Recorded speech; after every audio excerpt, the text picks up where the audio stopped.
예, 반갑습니다. 김수동 행정학 주제별 딥러닝 9강입니다.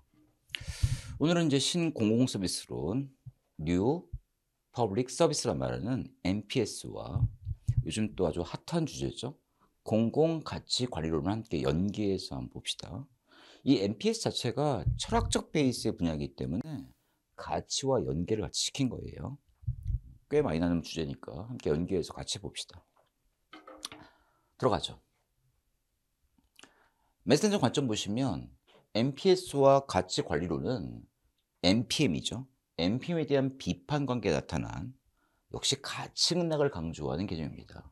최근에 출제가 집중되는 곳이기 때문에 확실한 학습이 필요한 그런 분야로 보입니다. 해보죠. 이제 NPS입니다.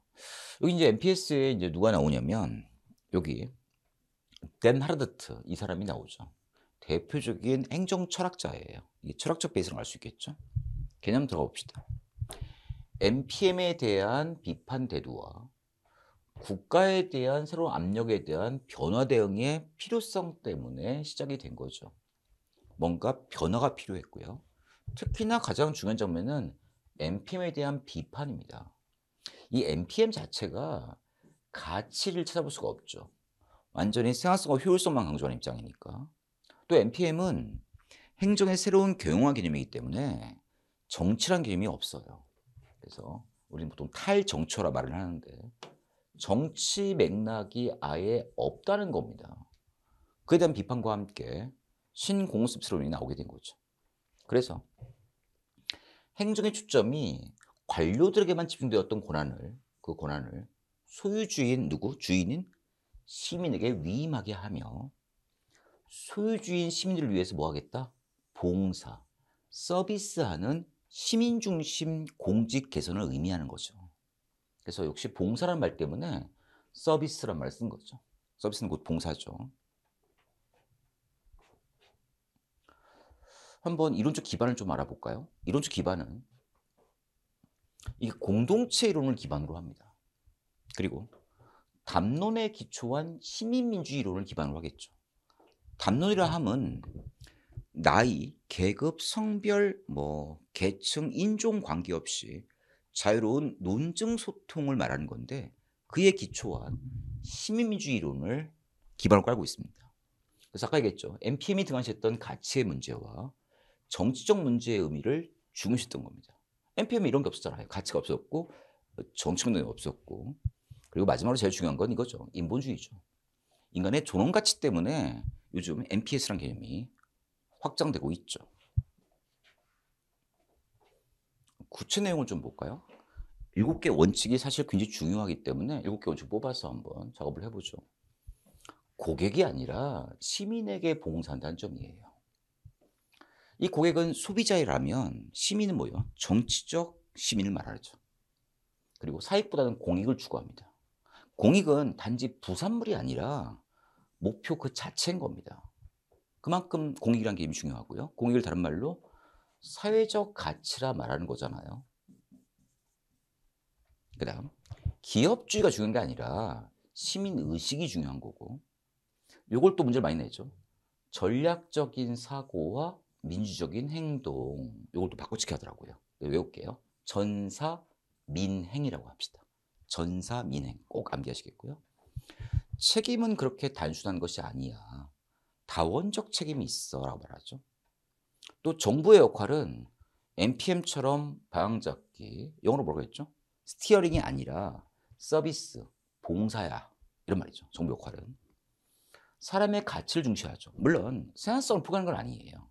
근데 이것만이 아니라 사람의 가치가 중요하다고 말하는 거잖아요. 상당히 중요한 내용들이죠. 7개 개념으로 한번 이렇게 정리를 해본 겁니다. 이제 다음은 좀 구체적인 이야기를 좀 해볼게요. 비교를 한번 해봅시다. 비교를. 행정은 이렇게 비교가 되게 많아요. 그래서 오늘은 다 볼게요. 표가 워낙 커서 이거하고 다음 슬라이드에 하나 더 나올 거예요. 전통이론, NPM, NPS로 구분해놨습니다. 다 봐야 될 것 같아요. 요즘은 다 내고 있더라고요. 한번 작업을 해보죠. 전통이론은 이 초기 사회과학 정치론을 기반으로 한다면 얘는 경제이론, 실증적 이론을 기반으로 하죠.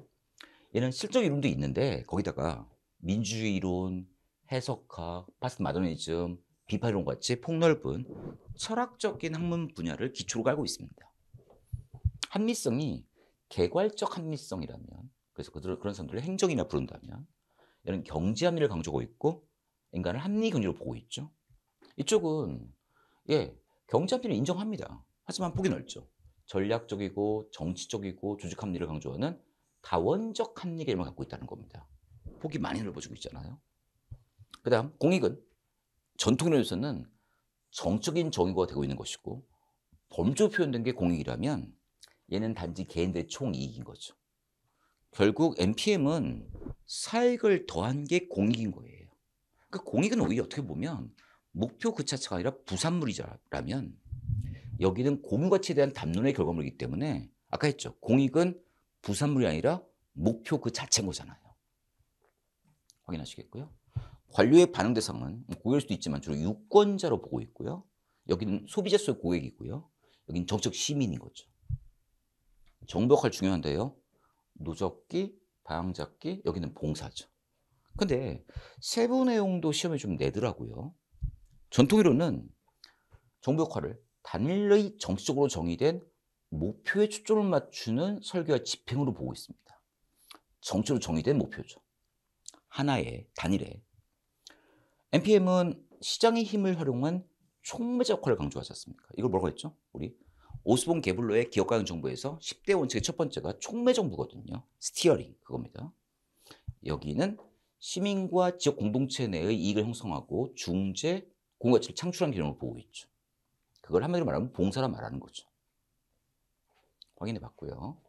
다음 슬라이드에서 또 두 번째를 봅시다. 정책 목표의 달성 기제가 나올 거예요. 정책 목표의 달성 기제를 좀 볼게요. 전통이론은 기존 정부기구를 통한 프로그램 관리를 통해서 한다면 여기는 잘 보세요. 개인과 비영리기구죠. 여기는 뭐죠? 개인도 나오고 비영리도 나오지만 뭐를 포함하죠? 공공기관을 포함합니다. 됐죠? 폭이 넓어지는 모습 보이고 있고요. 책임은 위계적입니다. 뭐가 위계죠? 여러분, 정치가의 명을 우리 행정가는 따라야 됩니다. 행정가들은 민주적으로 선출된 정치도자에게 책임을 지는 거죠. 이게 위계적인 개수적인 책임이고 여기는 시장지향 책임이죠. 여기는 근데 시장도 포함은 돼요. 그런데 이거보다는 굉장히 넓어요. 공무원 단지 시장이나 성과 책임만이 아니라 법을 지켜야 되고 공적 가치를 지켜야 되고 정치 규범과 전문 기준과 심지어 이익까지 모두 생각하는 다면적 책임 양식이 있습니다. 여기는 한정된 제한된 재량이라면 폭넓은 재량이죠. 여기는 재량만이 아니라 뭐죠? 재량과 함께 책임까지 강조가 되고요. 이 책임은 단순한 책임일까? 다원 책임일까? 다원적 책임이 되겠죠. 기대하는 구조는 상명하복하는 관료제 조직 또는 위계 조직이겠죠. 근데 여기는 분권 조직, 이거 중요하죠. 근데 여기는 뭐죠? 협동적 조직 구조예요. 이거 시험에 좀 많이 났던 파트입니다. 관료의 동기 유발은 주로 이제 보수죠. 보수, 돈에 따라 움직이는 거고요. 편익도 있겠지만. 하지만 NPM은 기업가 정신을 강조하게 되고요. NPS는 역시 사회에 기여하는 욕구죠. 관료 동기 유발이. 돈만 아니지 않느냐 이런 생각이 드는 거죠. 또는 어떤 정부를 축소하는 이데올로기가 아니고 사회에 기여한 욕구를 발현할 수 있도록 관료의 동기 유발을 시키는 게 NPS가 주장한 하나의 동기 유발 조건인 거예요. 이 파트도 굉장히 중요하네요. 이제 비판 좀 볼게요. 이게 철학 개념이다 보니까 이런 얘기가 나와요. 사실 처방책을 제시합니다. 하긴 하는데 이 처방이 구체적 처방은 좀 약해요. 그러니까 처방이 좀 러프한 처방이지 명료한 구체 처방이 좀 약하다는 겁니다. 이게 철학의 한계점이에요. 철학은 멋지긴 한데 처방책이 좀 확실하지가 않아요. 다시 처방이 있긴 한데 명료하지 못해서 구체 처방이 어렵다 이런 평가를 받고 있고요. 너무 인본주의적이고 민족 목표를 강조하다 보니까 좀 기술적인 수단적인 전문성에는 좀 미흡성이 생긴다는 점. 또 이게 아까도 봤지만 개인도 참여하고 비영리기관도 참여하고 공공기관도 모두 참여하다 보니까 여러 세력의 이익을 조정 중재하는 정부 역할을 너무 과소평가하는 거 아니냐. 개인과 비영리기관까지 모두 포함하는 정부까지 포함하는 공익까지 포함하는 너무 넓은 참여자가 있다 보니까 너무 정부 역할을 과소평가하는 거 아니냐는 비판을 받고 있습니다. 그런 장면이었죠.